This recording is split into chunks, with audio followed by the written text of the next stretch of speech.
This is not the first story. It is a series of the stories. So Pakistan is under the burden of the Chinese debt. But to blame it on China is completely absurd. Kenya's debt dilemma. One, we have to understand it is not a Chinese problem. And as I already mentioned, so most of the money came as a swap.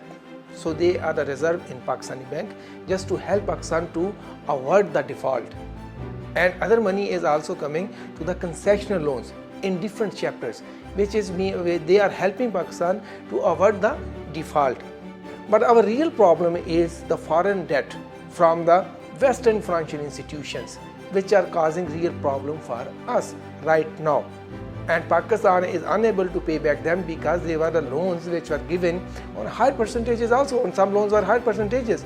Like when we talk the private debt from the Western country or Western institutions, they are the higher rates. Then Pakistan also sold our bonds in the Western markets, that is also at the higher rate.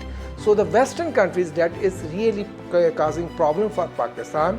But China is trying to help us to create economic opportunities. Economic opportunity means you will have more financial resources, more revenue, which will definitely help to avert our debt crisis.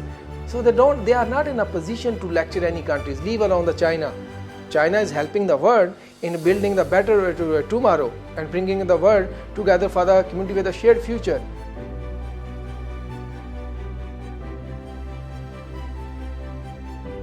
Our sector was starved of a number of things. Number one was liquidity, because the rupee-dollar parity changed very significantly. You can describe it as a perfect storm. But to blame it on China is completely absurd.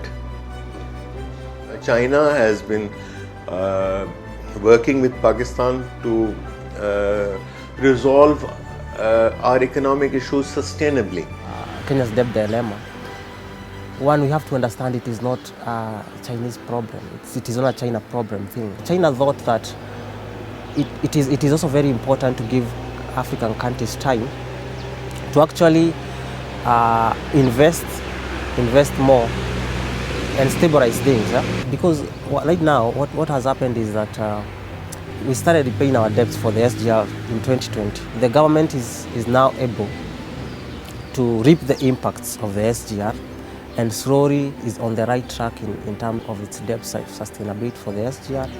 And of course, when time comes, and especially now we have a new government, we are going to be able to start on the second leg of the SGR.